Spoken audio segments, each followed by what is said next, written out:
해외에 계시는 동포 여러분 그리고 전국의 국민 여러분들 안녕하십니까. 공작관 TV 그레이트 게임의 최수영입니다. 제가 오늘은 좀 긴 이야기 하지만 반드시 알아야 될 이야기를 국민 여러분들께 보고를 드리려고 합니다. 무슨 얘기인 거 아니?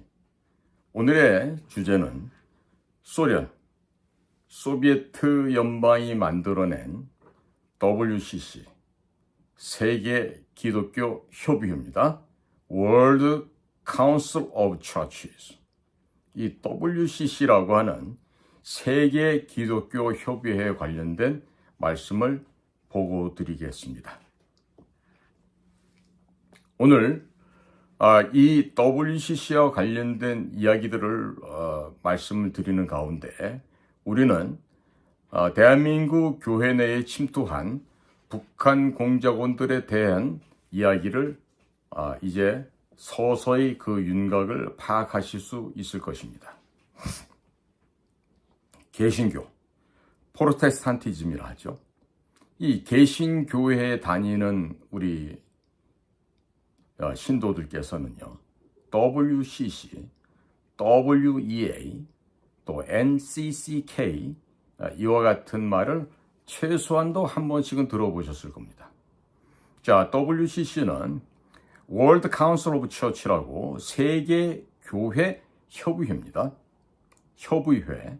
그리고 WEA라는 단체는 세계 복음주의 연맹입니다. 즉 World Evangelical Alliance. 해서 세계 복음주의, 이 에반젤릭 혹은 에반젤릭 이 전도하는 이런 의미가 있거든요. 그러니까 Evangelical Alliance, 복음주의 연맹이라고 할 수 있겠습니다. 그리고 NCCK, 한국 기독교 교회 협의회라는 단체입니다. 자, 그럼 이러한 기관들이 추구하는 목표가 자유민주주의의 말살과 공산주의 확산이라는 사실을 알고 계시는 분은 과연 얼마나 될까요? 신학대학의 교수들, 목사, 신학생들도 대부분 이에 대해서 정확한 구분을 하고 있지 못하는 것으로 파악되고 있습니다. 이러한 그 WCC나 WEA, NCCK의 이런 그 구체적이고 명징한 실체에 대해서는 국정원장이나 국가안보실장, 헌법재판관, 대법관, 서울대학교의 법과대학의 교수들, 또 서울대학교 출신의 가장 우수하다고 하는 판사, 검사들 알고 있어야 될 텐데 과연 얼마나 있을까요? 매우 희박할 것으로 평가되고 있습니다. 자, 그러한 높은 직위에 있는 사람들도 주말이 되면 교회를 가곤 합니다. 대한민국의 교회의 약 90% 정도가 WCC와 WEA, 이 세계 복음주의 연맹, 또 NCCK 이런 단체에 가입되어 있기 때문에 그 교회를 그냥 다니는 사람들의 무의식 속에서 공산주의 교육을 받고 있는 것입니다.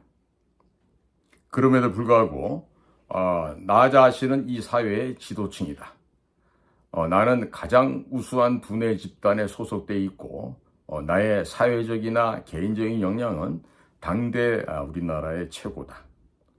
이와 유사한 생각들을 서울대학교 졸업한 이런 사람들이 그런 생각 많이 갖고 있죠.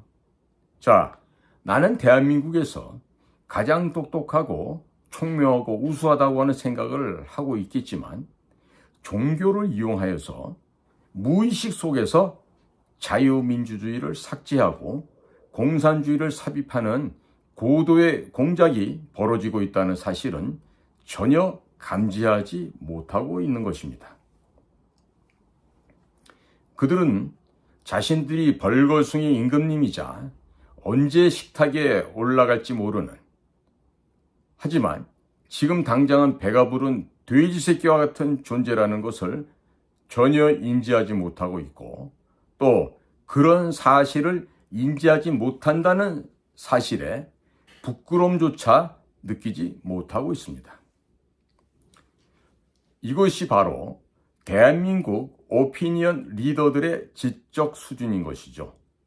사람이냐, 짐승이냐, 이것을 판별하는 기준은 역사적 인식이 있느냐, 역사적 인식이 없느냐인데, 대한민국의 오피니언 리더들은 역사적인 인식이 매우 결여되어 있기 때문에 사람이 아니라고 할 수도 있고, 따라서 먹을 것만 던져주면 부모도 팔아먹고 나라도 팔아먹고 국민이 뽑아준 대통령까지 팔아먹는 파렴치한 짓을 하고도 월급만 나오면 아무런 문제가 없다.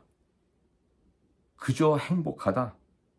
이게 바로 대한민국 오피니언 리더들의 수준의 대부분이라고 하는 점이죠.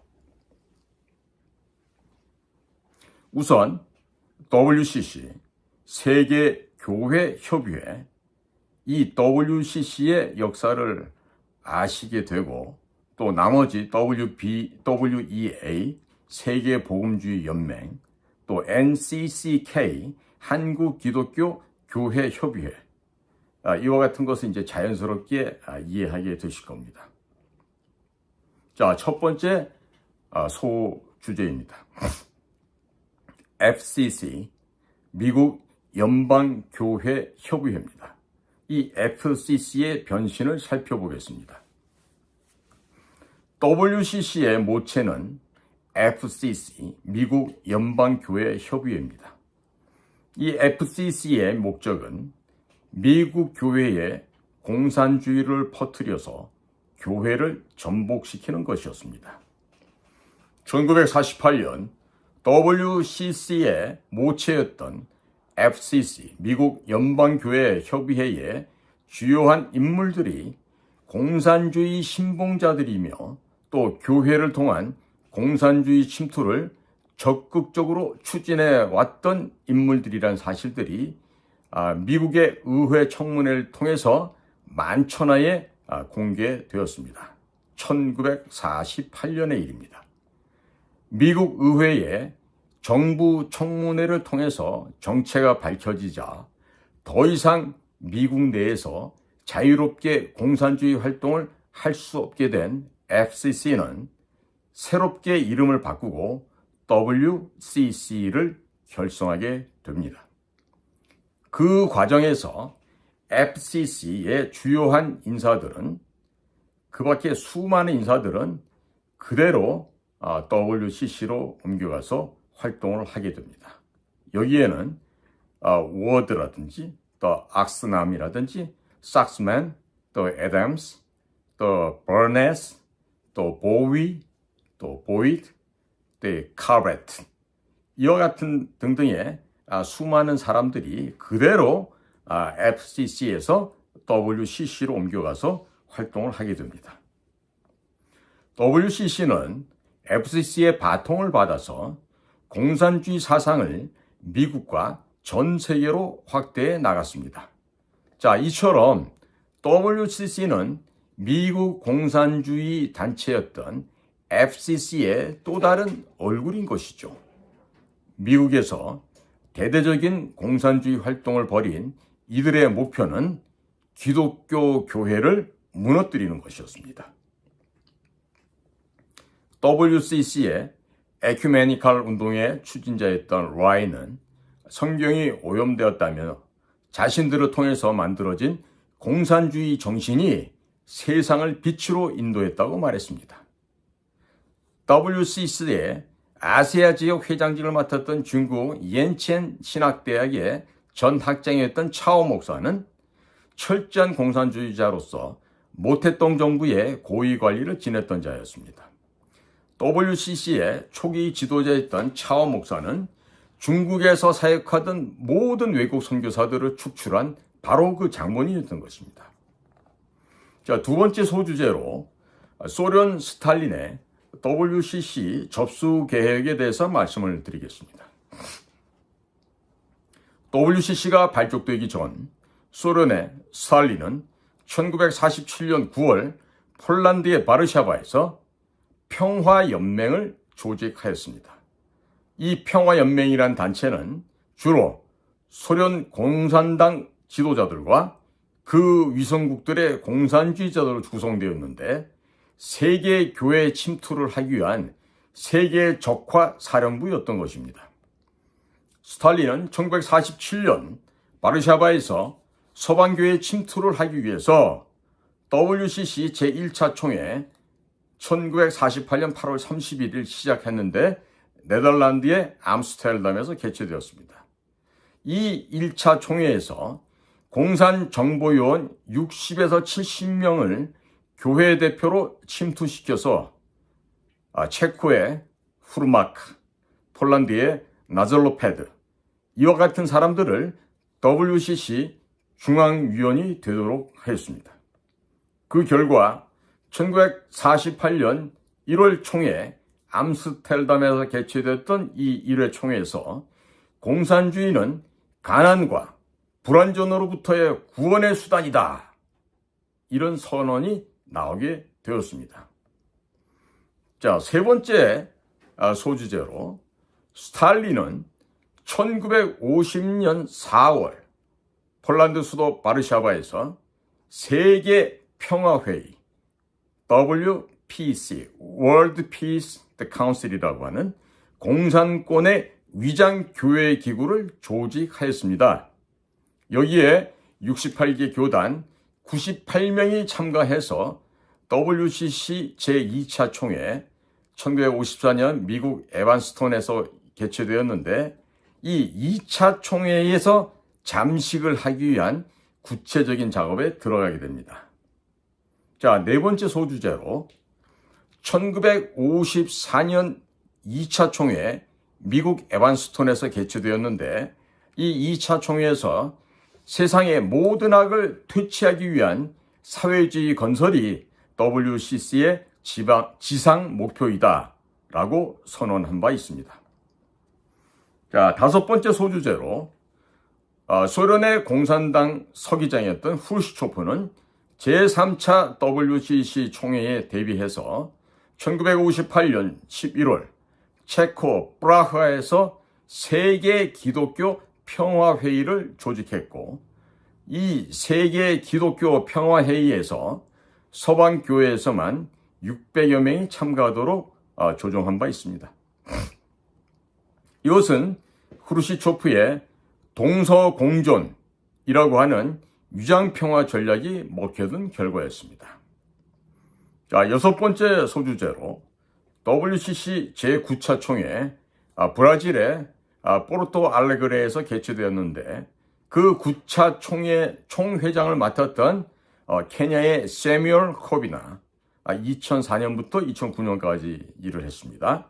이 세뮤얼 코비나는 동성애자들에게도 성직을 허락하자라는 주장을 하는데 동성애를 허락하지 않는 개신교회가 이를 받아들일 경우에는 동성애를 허용하자고 주장하는 로마 카톨릭 교황청의 주장을 그대로 수용한 것이 되어서 개신교회가 로마 카톨릭에 흡수, 통합되는 결과가 되는 것입니다. 현재 프란치스코 교황도 수차례 동성애를 지지한다고 발언한 바가 있습니다. 또 세뮤얼 코비아 총회장은 2009년 10월 17일에 평양 봉수교회 설교를 통해서 남북한 교회는 그리스도 안에서 한 몸이다. 이 점을 강조했을 뿐만 아니라 10월 19일 김영남 북한 최고인민회의 상임위원장을 만나기도 하였습니다. 북한 봉수교회는 1988년 WCC가 8만 달러 및 야마하 피아노 한 대, 봉고차 한 대를 기증하여 1989년도에 완공된 교회로서 1989년 6월 평양 세계 청년학생 축전을 앞두고 급하게 만들어진 가짜 개신교회인 것입니다. 문재인 정권 때 한국교회 목사들이 북한의 봉수교회, 칠골교회에 설교를 하기 위해서 돈을 1,000만 원씩 내고 설교를 했던 사람들이 많이 있습니다.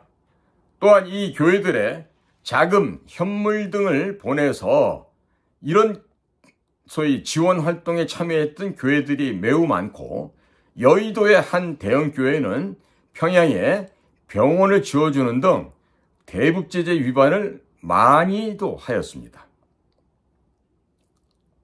따라서 국가안보실장과 국가정보원장은 이러한 목사들과 교회들에 대해서도 압수수색을 해야 될 뿐만 아니라 국가보안법으로 처벌할 필요가 있겠습니다. 그들은 자신들이 보낸 돈이나 물품 등이 북한 정권 유지에 사용된다는 점을 알고서도 보냈습니다. 알고 있음에도 불구하고 보냈다는 것입니다. 자, 7번째 소주제로 2013년 10월 30일부터 11월 8일까지 부산에서 개최되었던 제10차 WCC 부산총회에서 동성애를 위한 책자와 유인물을 나누어주는 홍보 부스가 마련된 바 있었습니다. 개신교 성경에 정면으로 배치되는 행위를 하였던 것입니다. 성경과 하나님을 부정하는 행위를 하였습니다. 또 이 당시 발표된 한반도의 평화와 통일에 관한 성명서, 일명 평화통일성명서라는 데는 다음과 같은 내용이 발표되었습니다. 1. 평화협정 체결 주장. 2. 북한 정권에 대한 경제제재, 금융제재 해제. 3. 한반도에서의 모든 군사훈련 중단 촉구. 4. 남북한 교회의 협력과 연대를 강조. 이처럼 WCC가 그 바탕에 공산주의 사상이 있다는 것과 세계 공산혁명을 위해서 활동하고 있는 단체라는 사실은 지금까지 있었던 WCC 총회의 자료들을 보면 그 누구도 부인할 수 없을 것입니다. 또한 동성애 확산, 우상숭배 등 성경에서 금지하고 있는 것을 모두 하고 있기에 반개신교적인 단체라는 것을 거의 대부분의 목사님들도 알고 있습니다만, 총회에서 단체로 가입을 했기 때문에 빠져나오지 못하고 있고, 만일 총회를 탈퇴할 시에는 목사 퇴직연금이 안 나오는 등 재정적 지원이 끊어지기 때문에 하나님의 명령 대신에 국제공산주의 세력, 즉 코민테른의 지시를 충실하게 이행하고 있는 것입니다. 자, 8번째 소주제입니다. 북한의 남한 교회 및 종교단체 침투 과정을 살펴보겠습니다. 북한이 이런 WCC, WEA, NCCK를 이용해서 어떻게 대한민국의 공산주의를 확산시키고 있는지를 말씀드리겠습니다. 김일성은 1974년 4월 대남공작 요원들과의 담화를 통해서 남한의 교회 침투라고 비밀교시를 내립니다. 다음과 같은 김일성의 직접 언급한 내용입니다. 남조선에 내려가서 제일 뚫고 들어가기 좋은 곳이 교회이다. 교회에는 이력서, 보증서 없이도 얼마든지 들어갈 수 있고, 그저 성경책이나 하나 옆에 끼고 부지런히 다니면서 헌금이나 많이 내면 누구든지 신임을 받을 수가 있다. 일단 이렇게 신임을 얻어가지고 그들의 비위를 맞춰가며 미끼를 잘 던지면 신부, 목사들도 얼마든지 휘어잡을 수 있다. 문제는 우리 공작원들이 남조선의 현지 실정을 어떻게 잘 이용하느냐 하는데 달려있다. 이렇게 말을 했습니다. 참고로 김일성의 어머니, 김일성을 낳아준 사람은 강반석이란 여인이고, 그 강반석은 거의 신의 직급에 해당하는 북한 주민들의 숭배 대상 중에 한 사람입니다. 김일성의 애비는 김형직이고 그 어머니는 강반석이었는데, 이 반석은요, 성경에서 베드로란 이름이 페트로, 그 커다란 그 믿음이 좋은 암석 바위를 의미하듯이 바로 그 베드로의 이름에서 따온 그런 음차를 한 이름이 되겠습니다. 김일성의 가계의 족보에서 살펴볼 수 있듯이 김일성은 그의 평전인 세기와 더불어나 책 속에 들어가 있는 많은 내용들을 살펴볼 때 주어를 하나님 혹은 예수님, 성령 하나님으로 바꾸게 되면은요, 그게 전부 다 김일성으로 대체가 됩니다. 거꾸로 김일성의 존재가, 김일성의 그 역량과 그 영향력이 거의 하나님과 동일한 신급이라고 그렇게 쇠뇌하고 있는 것이죠. 그런 책이 바로 세기와 더불어라고 하는 김일성 평전인데, 그런 책자를 인쇄해서 대한민국에서 버젓하게 판매를 하겠다고 하는 것들이 문재인 정권 5년 동안에 자행되었던 만행 중에 한 가지였던 것입니다. 현재 대한민국의 개신교회, 신학대학교, 천주교, 불교, 원불교 등 종교단체 10중 8구는 김일성 비밀교시에 의해서 구성원들이 장악당한 상태라고 해야 할 것입니다. 이런 배경을 알고 과거 사례를 돌이켜보면 박근혜 대통령의 탄핵, 촛불 집회에서 수녀, 신부, 승려, 목사 등이 국정원 해체, 민주주의 회복 피켓을 들고 나왔던 이유가 조금이나마 이해가 되실 것으로 믿습니다. 또 원불교의 최고 지도자가 문재인 정권 때 북한에 가서 김정은을 만난 사실, 홍석현, 김무성, 박지원 등 국내 여야 정치인들의 상당수가 원불교 신자인 점이 무엇을 의미하는지 곰곰이 생각해 볼 필요가 있다는 것입니다.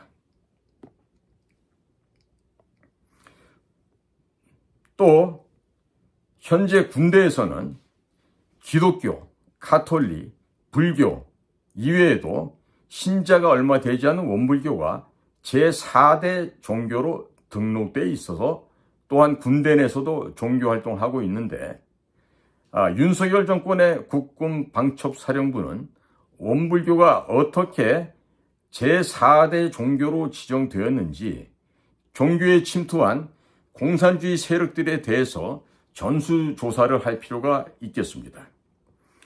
1987년 이후 이러한 전략은 각 기업, 시민단체, 교육재단, 사단법인, 재단법인, 언론사, 공공기관, 국정원, 군대, 경찰청, 소방청 등에도 적용되어서 대한민국의 거의 모든 세포 조직들은 이미 북한에 동조하는 세력들에게 장악당한 상태입니다. 레닌은 러시아에서 1917년 볼셰비키 혁명을 일으킬 때 언론 및 대중 선동 전술, 용어 혼란 전술, 통일 전선 전술, 사법 투쟁 전술, 폭로전, 전쟁 중단 및 평화, 부자들 것을 뺏어서 빵을 나눠주겠다. 즉 무상복지 포퓰리즘, 이러한 정책 등을 사용했는데 현재 이 전술을 더불어민주당, 정의당, 민노총이 그대로 사용하고 있습니다. 이제는 북의 인민위원회를 본따서 주민자치위원회, 경찰위원회, 저출산위원회, 기후대책위원회 등 수많은 위원회가 존재하고 있는데, 문재인 정권 때는 각종 위원회가 500개가 넘어섰고 윤석열 정권 들어서도 상당 부분 그대로 유지되고 있습니다. 이런 위원회는 북한의 정치참모부, 정치장교처럼 각 행정기관 위에 군림하면서 감시하는 기구를 본따 만든 것이고, 실제 이런 위원회는 아무런 실무를 하지 않고 책임도 지지 않으면서 행정부 공무원들에게 갑질 및 훈계를 하는 행정력을 마비시키고 있습니다. 위원회는 아무런 일도 하지 않으면서 회의 참가비, 월급 등 돈만 받아가는 기생충과 같은 조직인 것이죠. 현재는 문재인 정권의 친중, 친부 인사들과 선거에서 낙마한 국민의힘 친중 정치인들이 이런 위원회에 들어가서 윤석열 대통령과 국민들의 눈과 귀를 속이면서 대한민국을 해체하고 공산국가로 끌고 가는 각종 법령들을 만들도록 공무원들을 압박하고 감시하고 있습니다. 아마도 이 위원회에 대해서 아마 피부로 체감하는 분들이 계실 거예요. 다름 아닌 삼성 직원들일 것입니다. 삼성 안에 만들어진 준법위원회라는 게 있는데 그 준법위원회가 삼성의 최고급 기술과 그 필요한 절대절명의 자료들이 유출된 바로 그 근본 입구이자 마지막이 삼성 내에 설치된 그 준법위원회로 알려지고 있습니다. 9번째 소주제로 WCC, WEA, NCCK를 이용한 자유민주주의의 말살과 공산주의 확산입니다. 자, 지금부터 세계교회협의회, WCC, 또 세계복음주의연맹, WEA, 또 한국기독교교회협의회, NCCK가 추진하고 있는 화해통일, 종교통합, 또 로마 카톨릭과의 교리 및 직제통합 등이 어떠한 의미인지를 말씀 올리겠습니다. 이들이 내세운 화해통일, 종교통합, 평화 등의 명분은 개신교회와 로마 카톨릭을 비롯한 이슬람, 불교, 유교 등 모든 종교를 통합하여 종교 간의 전쟁 및 대학살을 없애서 지구상의 평화를 유지하자고 하는 것인데 얼핏 보면 그럴듯해 보이고 타당해 보이나 자유민주주의의 모태인 개신교회를 없애고 전체주의, 공산독재를 확산하고자 하는 무서운 계략이 숨겨져 있는 것입니다. 개인의 자유라는 것은 이 개인의 자유라는 개념은 오로지 개신교회에만 존재하는 개념이고 이슬람, 불교, 유교, 카톨릭 이런 곳에서는 절대로 존재하지 않는 개념인 것입니다. 종교 통합에 찬성하게 되면 모태동 수령교, 즉 중국 공산당이죠.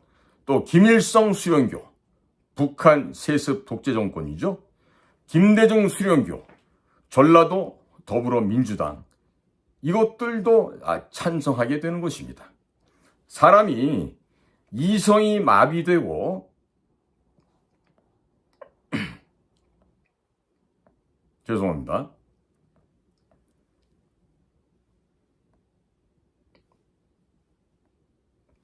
제가 지금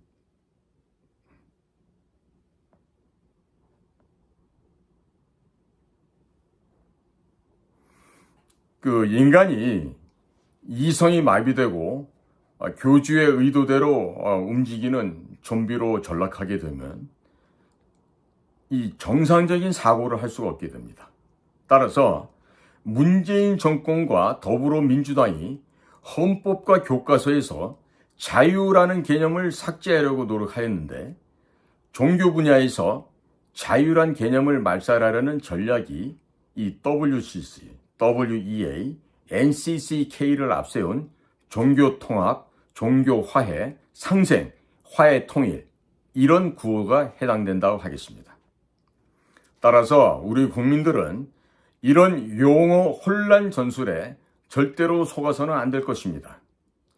현재 대한민국 개신교의 90% 이상이 종교통합에 찬성하는 WCC, WEA, NCCK에 가입되어 있는 상황입니다. 사실상 대한민국 교회의 약 90%가량이 개신교의 탈을 썼지만 공산주의 세력들에게 이미 잡아먹힌 상태이고 공산주의 교육기관으로 전락당한 상태라 할 수 있겠습니다. 이들은 원수를 사랑하라는 성경 말씀을 들어 북한에 지원을 하고 북한 김정은 정권을 용서하고 사랑으로 포용해야 한다고 설교를 하고 있습니다. 여러분이 나가시는 교회에 가서 목사님에게 WCC, WEA, NCCK에 가입되어 있는지 여부를 물어보십시오. 혹시라도 가입되어 있다고 한다면 그 교회를 계속해서 다니실 경우에 자신도 모르는 사이에 무의식 속에서 공산주의자로 바뀌게 될 것입니다.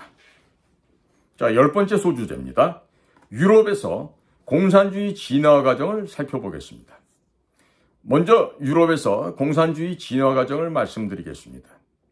왜 로마 가톨릭이 개신교를 말살하려는지 그 이유와 자유민주주의, 공산주의의 분화 과정을 이해하시고자 하면 1517년 종교개혁 혹은 교회개혁을 이해하셔야만 할 필요가 있겠습니다.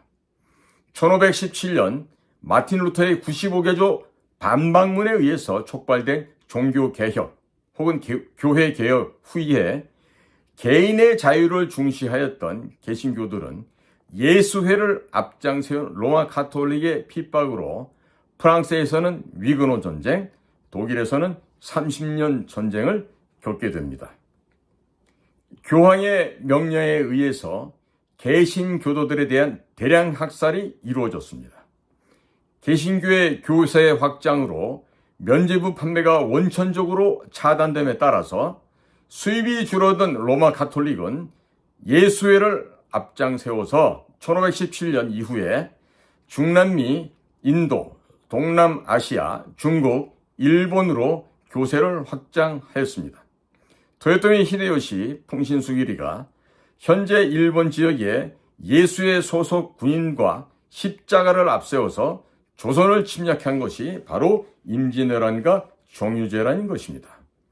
로마 가톨릭은 고대부터 십자군 전쟁, 마녀사냥 등으로 무고한 인명을 엄청나게 살상하였고 특히 예수를 죽인 유대인만 보면 늘 대량 학살을 하고 그들이 모은 전 재산을 몰수하였습니다.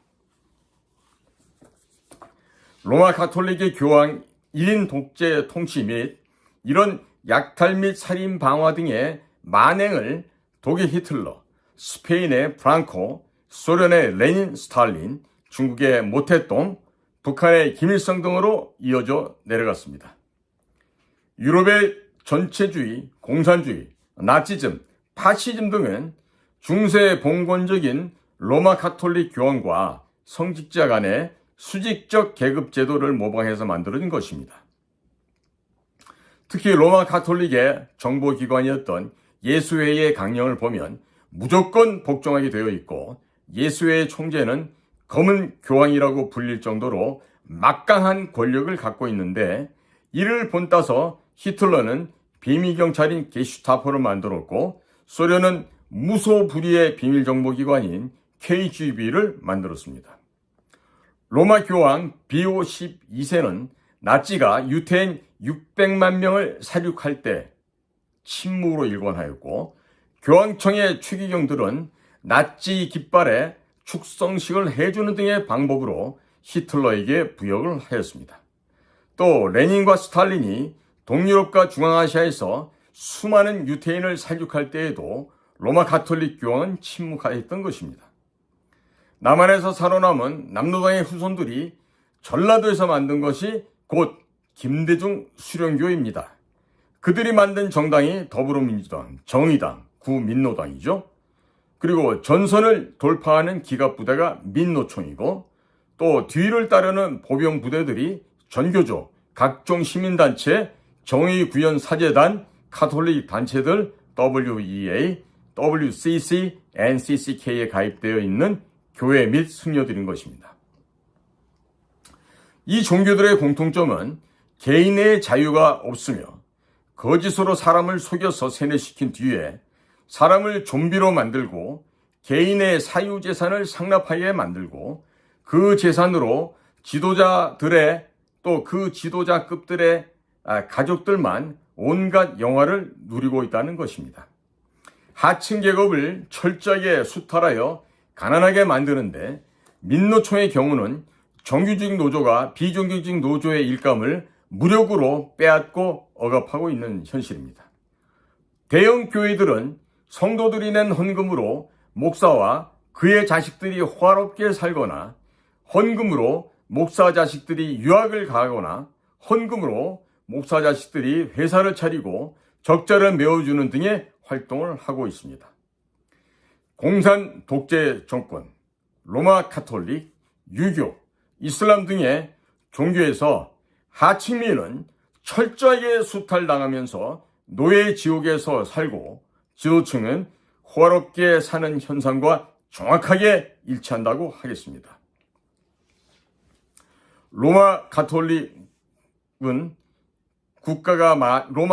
국가가 많이 포진되어 있는 중남미의 경우를 보게 되면 플랜테이션 농업이 마약 산업, 성매매 산업이 성업하는 것들과도 무관하지 않습니다. 사람을 철저하게 노예화하여 일을 시키고 헌금을 걷어서 로마 교황청에 헌금이라는 명목으로 바티칸에 매년 일정 금액으로 상납하고 있습니다. 한국에서도 상당한 금액이 매년 바티칸으로 보내지고 있는 것으로 알고 있습니다. 자, 이런 점을 이해하신다면 문재인의 민주당, 가톨릭 신부, 수녀, 목사, 승려, 전라도 시민들이 합세하여서 국정원 해체, 민주주의 회복을 외치며 박근혜 대통령을 탄핵을 하고자 밤새도록 목 놓아 외치는 이유가 이해되실 수 있을 것입니다. 자, 11번째로 유럽에서 자유민주주의 진화 과정을 살펴보겠습니다. 위구르 전쟁, 30년 전쟁 등으로 핍박을 받은 개신교도들이 영국으로 건너가서 청교도 혁명을 일으켰고 그 결과 영국에서는 왕의 권한을 법으로 제한하는 입헌 군주제가 탄생하면서 국민 개인의 자유와 사유재산이 보호받을 수 있게 되었습니다. 또 로마 가톨릭 교황 전체주의에 의해서 핍박을 받는 과정에서 자유민주주의 기원이 되는 많은 문학작품이 탄생하였습니다. 다음과 같은 것들이 있습니다. 첫째, 마틴 루터의 독일 민족의 귀족에게 호소함. 둘째, 마틴 루터 작성한 교회의 바벨론 포로. 셋째, 존 칼빈의 기독교 강요. 넷째, 존 낙스의 제1 치리서. 다섯째, 앤드류 멜빌의 제2 치리서. 여섯째, 조지 부캐넌의 스코틀랜드 왕의 권한. 일곱 번째, 사무엘 러더포드의 법과 군주. 여덟 번째, 하이니 블링거의 제2 스위스 신앙 고백이 해당되겠습니다. 스코틀랜드 장로교 창시자이고 또 저항 이론의 창시자인 조지 부캐넌은 1579년 스코틀랜드 왕의 권한이라는 책에서 왕이 법을 지키지 않으면 짐승이므로 끌어내려서 죽여야 한다고 주장하였습니다. 이런 책들은 영국에서 청교도 혁명이 일어나는데 많은 영감을 주었고 그 결과 왕의 권한을 법으로 제한하는 입헌 군주제가 탄생하였고 의회 민주주의가 시작되었던 것입니다. 영국에서 약 5년간 수백억 원의 예산을 들여서 1647년에 웨스트민스터 신앙고백서를 출간하였는데 이 책에서는 하나님과 인간의 관계에 대한 교리가 정립이 되었습니다. 나에게 주어진 자유는 하나님이 주신 것이기 때문에 하나님 이외에 그 누구도 빼앗을 수 없다는 사상, 천부인권 사상이 확립된 것입니다. 이 내용 중에는 교회의 우두머리는 예수 그리스도이며 로마 가톨릭 교황을 적 그리스도로 명시를 하였는데 이런 교리가 미국으로 건너갔다가 선교사들을 통해서 조선으로도 들어오면서 한국 장로교의 모태가 되었던 것입니다. 이런 책들의 내용들이 집대성된 책이 1690년 존 럭크의 통치론이고 이 책의 내용은 미국 독립선언문에 반영이 되어 있습니다. 이 존 럭크의 통치론은 자유주의 사상을 뒷받침하는 최초의 이론적 문헌이라고 하겠습니다. 존 럭크의 통치론에 따르면 정부는 국민의 생명과 자유와 재산을 보호해야 한다.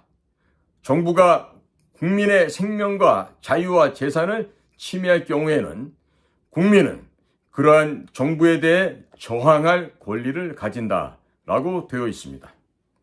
이런 사상이 바탕되었기 때문에 미국의 독립과정에서 민병대가 총을 들고 싸웠고 헌법에 총기 소지가 명시되어 있으며 미국인들은 정부의 행정에 불만을 느끼면 총을 들고 민병대가 일어나게 되는 것입니다. 12번째 소주제로 조선에 자유민주주의가 유입된 역사적 배경을 살펴보겠습니다. 대한민국에서 존 로크의 통치론에 버금가는 책이 있다면 그것은 바로 이승만 대통령의 독립정신이고 이 독립정신의 내용들을 토대로 대한민국이 건국되었으며 대한민국 헌법이 만들어지게 된 것입니다. 청년 이승만이 20대 후반에 한성 감옥에서 쓴 독립정신 제9장 국가 설립의 근본 목적, 이 9장의 이 설립의 근본 목적을 보게 되면 개인의 자유와 권리를 보호라고 정확하게 쓰여져 있습니다. 원문은 다음과 같습니다. 나라를 세우고 정부를 수립하여 법률을 제정하는 것은 모든 사람의 권리를 보호하기 위한 것이다. 그러므로 법을 모든 사람의 권리를 보호할 수 있도록 공평하게 제정하여 모든 사람에게 속한 권리를 빼앗을 수 없게 하는 것이니 이것이 국가를 설립한 근본 목적이다 할 수 있다. 참 탁월한 견해이십니다. 유럽에서 수백 년 전쟁을 통해서 얻어진 결론을 20대 후반의 청년 이승만은 그냥 한성 감옥 안에 앉아서 존 로크의 통치론과 동일한 내용을 작성했던 것입니다. 자, 그럼 이승만은 존 로크의 통치론을 읽지도 않았는데 어떻게 동일한 내용을 감옥에서 집필할 수 있었을까요? 이승만이 한성 감옥에서 쓴 또 다른 저서 한국교회 핍박을 보게 되면 성경은 전체주의 독재 체제를 무너뜨리는 힘이다 라고 써놓았습니다. 전문은 다음과 같습니다. 신약 성경을 공부하는 사람이 자기도 모르게 스스로 혁명 사상을 얻게 되는 것을 보면 정말 그 책은 진리를 가리키고 있다. 진리를 사람의 마음을 자유롭게 만들기 때문이다. 유럽 각국에서도 신약의 이치가 전파되기 전에는 전제주의가 중심이 되었다. 400년 전에 로마 교회에 속해 있던 마틴 루터는 일찍부터 교육을 받아 교황의 절대 통치에 복종했다. 조용히 신약 공부를 해보니 교황이 행하는 일이 하나님의 뜻과 예수의 진리에 매우 어긋나는 것을 깨닫게 되었다. 비로소 교황에 대항하여 교회 제도를 혁신하기로 결심하고 신약이 말하고 있는 것을 세상에 공포하였다. 그 파괴력이 얼마나 강했던지 당시 로마 교황의 힘으로도 능히 억제하지 못하고 30년 전쟁이 일어나 유럽 대륙이 요동쳤다. 결국 반대하던 교회를 완전하게 만들어 세워서 사람마다 자유롭게 신약 성경을 공부할 수 있게 하였고 직접 하나님께 기도할 수 있게 하였다. 이후로 200년 동안 루터의 종교개혁의 흐름이 정치 제도까지 개혁하기에 이르렀고 영국, 프랑스, 미국 등 각국의 정치 대혁명이 여기에서 생겨났다. 오늘날 구미 각국이 평등의 자유를 누리는 모든 인간의 행복은 거의 다 여기서 시작된 것이다. 이런 이유로 루터를 근대 문명의 시조라 칭하는 것은 정말 적당한 말인데 루터 선생의 힘은 예수의 진리로부터 비롯된 것이다. 자, 종교도 혁명을 일으켰던 유럽의 자유인들은 종교의 자유를 찾아서 메이플라워를 타고 아메리카 대륙을 건너가면서 미국을 건설하였습니다. 미국에서 꽃을 피운 개신교는 조선과 미국 간에 맺었던 1882년 조미수호 통상조약을 통해서 조선에서 합법적으로 전도를 할 수 있게 되었습니다.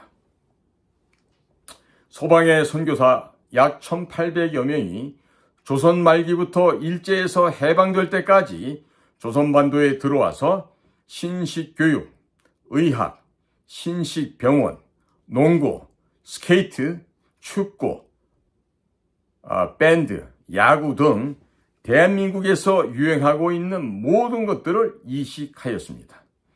개신교 사상이 들어오면서 개인의 자유, 종교의 자유, 정치적 자유, 이와 같은 개념이 퍼지면서 조선의 양반들이 자발적으로 노비 문서를 불태우는 기적이 일어났던 것입니다. 만민공동회에서 노비 해방이 연설 주제로 등장하기도 하였고 입헌 군주제에 대한 주제들도 나오기 시작하였습니다. 갑신정변으로 과거 제도가 폐지되자 청년 이승만은 친구였던 신흥우 형제의 권유로 영어를 배우러 아펜젤러 선교사가 세웠던 배제학당에 입학하게 되었습니다. 이승만은 여기서 정치적인 자유, 종교적 자유, 개인의 자유에 대해서 아펜젤러 선교사와 서재필 박사에게 배우고 입헌 군주제 운동을 하다가 한성 감옥에 투옥되는 우여곡절을 겪으면서 감옥 안에서 개신교로 개종하였고 성경 공부를 하면서 한국 교회의 핍박, 독립정신과 같은 한국인은 이런 책이 있는지도 모르는 세계적인 불후의 명작을 남기게 된 것입니다. 선교사들의 도움으로 미국에서 유학을 하게 되었고 이후 미국에서 조지 워싱턴 대에서 학사, 하버드 대학에서 석사, 프린스턴 대학에서 국제정치학 박사, 프린스턴 신학 학사, 청강으로 학점을 이수했다고 합니다. 등 총 5년 만에 이런 엄청난 공부를 5년 반 만에 이수할 수 있었습니다. 이승만 박사는 1910년대에 이미 동서양 학문을 통달한 세계적인 석학의 반열에 올랐고 민족 자결주의를 주창했던 우드로 윌슨 대통령이 바로 이승만의 스승이었습니다. 이승만 박사가 루즈벨트 대통령에게 대미국의 독립에 대해서 끊임없이 편지를 써서 보냈고 그 결과 카이로 회담 선언문에는 대한민국의 독립이 한 줄 들어가는 기적이 발생하기도 하였습니다. 13번째 소주제입니다. 자유 대한민국의 건국과 헌법에 자유가 삽입된 배경에 대해서 말씀을 전하겠습니다. 그 뒤에 이승만 박사는 해방 정국에서 미국을 설득하여 공산주의에 대항하여 자유 대한민국을 건국하고 초대 대통령이 되었고 이 과정을 거쳐서 대한민국 헌법에 개인의 자유, 종교의 자유, 정치적 자유, 집회결사의 자유, 언론의 자유가 들어가게 되었던 것입니다. 북한의 지령을 받은 남로당은 대한민국 건국을 방해하기 위해서 1946년 10월 1일 대구 폭동을 일으켜서 경찰 민간인 등 수백 명을 무참하게 학살하였는데 민노총은 대구 10월 폭동을 기념하기 위해서 매년 10월 달에 대규모 집회를 개최하는 것입니다. 국가안보실장, 국정원장, 경찰청장, 안보기관의 수장들은 반드시 이러한 역사를 꿰뚫고 있어야 할 것입니다. 만일 이러한 역사를 모르고 10월 달에 좌익 폭동이 일어날 것이라고 이미 제가 경고방송을 했지만 그럼에도 불구하고 넋을 놓고 있다가 이태원에서 참극을 당했습니다. 또 주말마다 촛불, 난동 집회가 이어지고 있습니다. 결국 국민들께서는 유튜브로 분석한 이런 방송 내용을 내보내게 되자 이러한 그 좌익 세력들이 책동했던 좌익 폭동, 촛불 난동, 야간 혁명이 이제는 막히게 되었던 것입니다. 따라서 우리나라 고위직에 있는 주요한 간부들, 특히나 안보, 보안기관에 있는 수장들도 혹시 중국과는 무슨 연루가 된 것이 아닌지 조사를 해야 됩니다.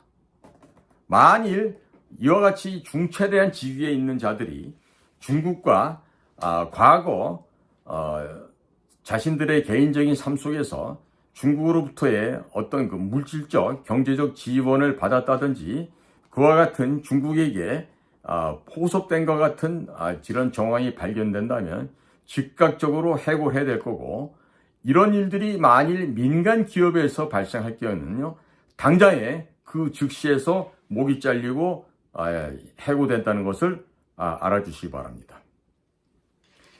남로당 제주지부는 50 자유총선거를 방해하기 위해서 4월 3일에 공산폭동을 일으키게 되는데, 이것이 바로 제주 4.3 폭동입니다. 정확하게 제주 4.3 공산폭동인 것입니다. 아이러니하게도 윤석열 대통령도 후보자 시절이었던 2022년 4월 3일에 이 제주 4.3 공산폭동 사건의 추념식에 참가한 바 있었습니다.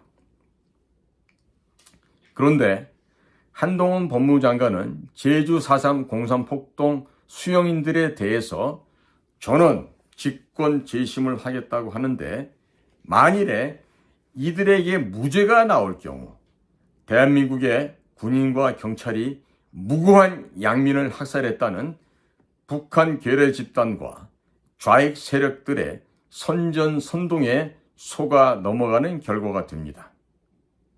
이렇게 되면 대한민국의 정통성이 부정당할 수 있기에 매우 심대한 우려가 되고 있습니다.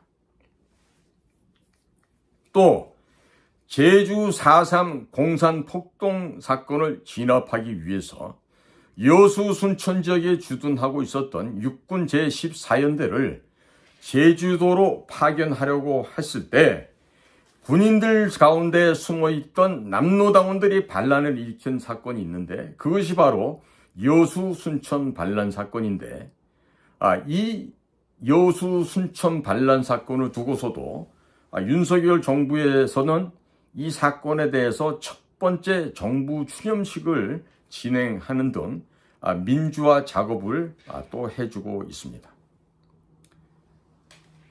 이것이야말로 윤석열 대통령은 아니지만 윤석열 대통령을 보좌하고 있는 참모진, 또 주요한 국가안보기관, 또 핵심 보좌진들 중에서 과연 중국과 북한의 지령을 받는 그런 간첩에 해당하는 자가 숨어 있지 않는가 하는 아주 회의적인 생각을 들게 하는 대목이기도 합니다.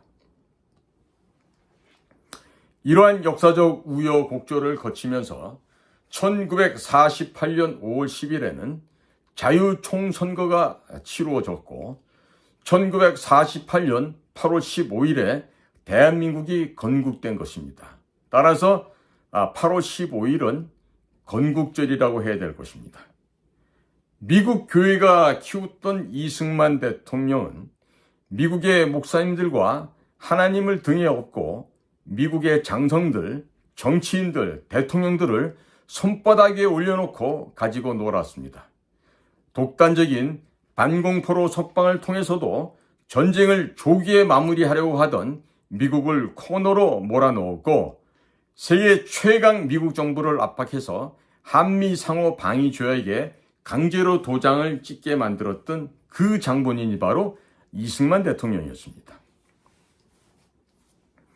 세계 최강의 미국은 사실상의 노예 계약이라고 할 수 있는 한미 상호 방위 조약의 도장을 어쩔 수 없이 도장을 찍었고, 20개 사단을 무장할 수 있는 무기를 대한민국에 제공하였고, 2억 불에 상당하는 경제 지원 또한 약속했던 것입니다. 미국은 1991년까지 한국 방어에 들어가는 모든 예산을 100% 미국 정부 예산으로 제공하였던 것입니다. 따라서 북한과 종북 주사파들은 한미동맹과 자유민주주의의 근간인 개신교를 파괴하기 위해서 WCC, WEA, NCCK 등 기독교 협회들을 앞장세워서 종교 통합, 로마 가톨릭과의 통합 등을 추진하면서 개신교회를 말살하는 공작을 추진하고 있는 것입니다. 또 더불어민주당, 정의당은 낙태를 합법화하려고 시도하여 박근혜 정권 시절 결국 헌법 불합치 판결을 받아내었고, 공공장소에서 동성애 축제, 제3의 성을 보호하는 법안인 차별금지법, 평등법 등을 법제화하여 개신교회와 성경을 말살하려고 하고 있습니다. 문재인 정권은 법무부를 앞세워서 국가인권정책 기본계획을 만들어서 헌법에 명시된 양성평등을 무력화하는 내용, 즉 제3의 성을 인정하는 성평등 조항을 집어넣어서 비밀리에 추진을 하다가 시민단체들의 저항으로 말미암아 중단되었는데, 현재도 한동훈 장관이 이끄는 법무부에서 지속적으로 추진을 하고 있어서 매우 우려되는 상황입니다. 따라서 한동훈 장관께서는 부하 직원들이 하고 있는 일들을 잘 살펴주시기를 바랍니다. 문재인 정권 때는 전염병 방역을 핑계로 백화점은 그대로 둔 채 교회만 폐쇄한 바 있습니다. 그러나 이미 90% 이상 좌경화된 교회와 목사들은 그냥 순종하였던 것입니다. 하나님이 아니라 문재인에게 겁먹고 순종했던 것입니다.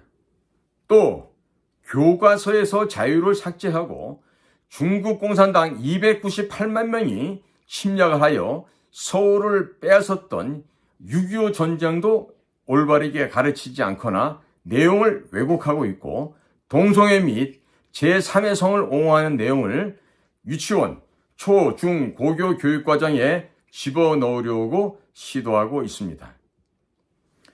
심지어 성인지 예산이라고 해서 운동권 밥그릇 예산이 약 30조 원에 달하고 있습니다. 담당 공무원조차 어떤 예산인지 모르고 사용한 후에 평가를 시민단체들이 임명한 위원들에게 받으라고 하는데, 아니 윤석열 대통령과 이상민 장관은 이런 사실을 알고 계신지 참으로 의문이 아닐 수가 없습니다. 그러나 더 큰 문제는 현재 서울법과대학의 법대 교수님들, 또 판사, 검사, 대법관, 헌법재판관 등도 헌법에 왜, 어떻게 개인의 자유라는 개념이 들어가게 되었는지 역사적 배경을 모르고 판결을 엉망진창으로 내리고 있는 것입니다. 자, 다들 대부분의 그 고위관직에 있는 판검사, 재판관들이 서울대학교를 졸업을 했는데도 자유민주주의의 역사에 대해서 모르는 사람들이 많고, 또 그 자유민주주의 역사를 모르면서 판검사를 하고 있으니 돈과 권력을 주면 재판 거래도 서슴지 않고 하는 것입니다. 역사를 모르면 짐승이 됩니다. 그렇기 때문에 그러한 역사를 모르는 엘리트들이 부모님, 대통령님, 나라를 팔아먹고도 수치심을 조금도 느끼지 못하는 것입니다. 다시 한번 강조합니다. 역사를 모르면 짐승보다도 하등 동물이 됩니다.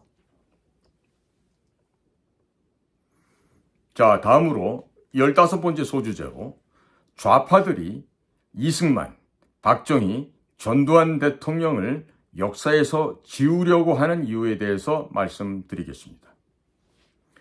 남로당의 후손들인 더불어민주당, 정의당, 민노총 등 좌익 세력들이 이승만, 박정희, 전두환 대통령에게 독재자, 친일파, 학살자 프레임을 씌워서 역사에서 지우려고 하는 것은 이승만 대통령께서 뿌려놓은 자유의 씨앗을 박정희 대통령이 싹을 잘 틔워서 어린 묘목으로 키웠고, 전두환 대통령이 88 서울올림픽을 개최하여 꽃을 피웠기 때문에 1991년 12월 소련이 무너졌고 북한이 무너지게 된 것에 대해서 화풀이를 하고 있는 것입니다.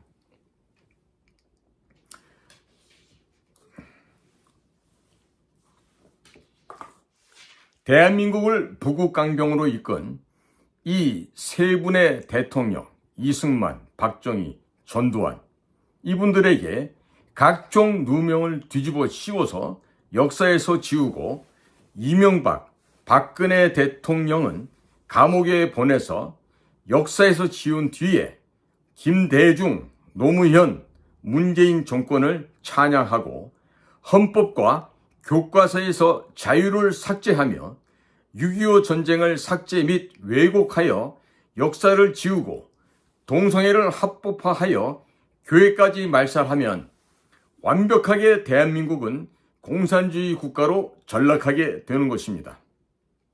또 대구 10월 폭동, 제주 4.3 공산 폭동, 여수 순천 반란 사건, 또 5.18에 대해서 특별법을 만들어 성역화하고 민주화 운동으로 둔갑시키고 헌법 위에 올려놓으면 대한민국은 태어나지 말았어야 할 나라라는 좌익 세력들의 구호가 완벽하게 실현되게 되는 것입니다.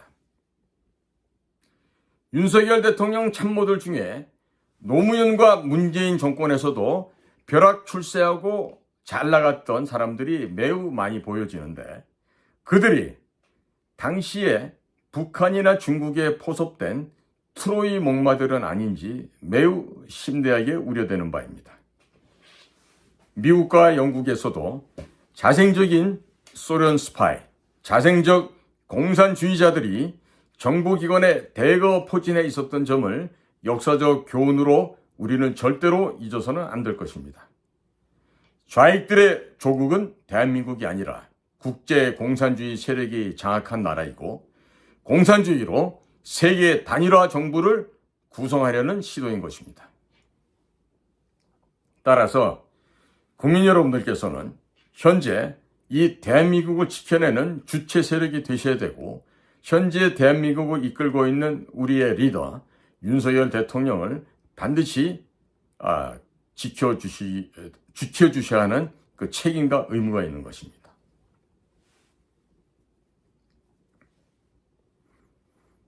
자, 소결론을 내리자면 지금 경찰이나 또 국군 방첩사령부나 혹은 국가정보원과 같은 곳에서 과연 교회에 침투한 간첩들의 맥을 제대로 잡고 있는지 매우 우려되고 있습니다.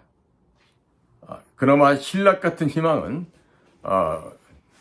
저의 자랑스러운 그 후배들이 국가정보기구에 근무하면서 이와 같은 교회에 침투한 간첩들을 명확하고 정확하게 파악을 하고 있으리라는 희망과 기대를 동시에 가져봅니다. 교회 안에 침투한 간첩들을 잡으려고 하면은요, 신학을 알아야 되고, 종교혁명의 역사, 가톨릭 교리, 개신교 교리, 미국 헌법의 역사, 미국 내 공산주의 역사, 또 조선 말기의 우리 한국의 역사, 이승만의 생애와 그의 저서, 남로당의 역사, 예수회의 역사, WCCWEA, NCCK, 한국 근현대사, 또 최근 통과시키려는 각종 법안 등에 대해서 종합적으로 알고 있어야만 좌익들이 무엇을 하려고 하는지, 무엇을 추진하고 하는지 그 큰 그림이 볼 수가 있습니다. 국가안보실, 국가정보원, 현재의 그 조직을 장악하고 있는 구성원들이 이러한 문제를 풀어낼 수 있을지 매우 염려됩니다. 공부를 많이 했다는 학자들도 있고 또 이전 정부에서 있었던 자들도 있고 한데, 자, 그러면 우리 냉정하게 봅시다. 대통령이나 대통령의 그 안전을 책임지고 있는 대통령실, 비서실에서 볼 때 과연 여러분들 스스로는 얼마만큼의 능력과 역량을 가지고 이와 같이 복잡다기한 우리 대한민국의 근현대사에서 얽혀있는 이런 문제를 해결할 수 있겠습니까? 그리고 이 일을 제대로 파악하고 추진하며 대한민국의 간첩 세력을 발본색원하며 동시에 개신교 교회를 전복해서 공산화 혁명을 달성하고자 하는 저들의 음침한 음모에 대해서 과연 대통령과 대통령실을 구성하고 있는 주요 핵심 비서진들과 보좌진들이 얼마만큼 이것을 알고 있는지 걱정이 안 될 수가 없습니다. 바라옵기는 모르고 있더라면 지금부터라도 부지런히 열심히들 공부하셔서 제가 오늘 말씀드렸던 이런 역사적인 배경을 분명히 알고 그 역사적인 기본적인 지식과 경험을 바탕으로 해서 국정을 이끌어 나가는데 반영을 하시기 바랍니다. 역사를 모르는 자, 바로 짐승만도 못한 자들입니다. 지금 대한민국에서 벌어지고 있는 해방 직후와 한국 전쟁이 벌어지기 전에 대한민국 남쪽 지역에서 발생했던 남로당의 야심찬 국가체제 전복을 위해서 벌어졌던 학살과 또 잔인했던 그 살해 현장을 우리는 절대로 잊어서는 안 됩니다. 특히나 민노총이 매년 10월이면 민노총의 단골 행사 메뉴로 들이대는 10월 대규모 전국적인 집회는 바로 46년 10월 1일 대구 폭동에서 기인하고 있다는 점. 그리고 최초의 우리의 그 선거였던 48년도 5월 10일 그 선거를 방해하기 위해서 먼저 4월 3일 제주도에서 공산당에 의한, 즉 지하 조직인 남로당에 의한 공산폭동이 일어났던 것이 절대로 미화될 수 없다라는 명백한 역사적 사실. 또 군 지휘부에서 제주도에서 발생한 4.3 공산폭동 사건을 진압하라고 명령을 내리게 되자 그 안에 독보서처럼 기생하고 있던 공산주의자들이 급작스럽게 마각을 드러내면서 여수 순천 지역에서 반란을 일으킨 사건이 바로 여수 순천 반란 사건이라는 점.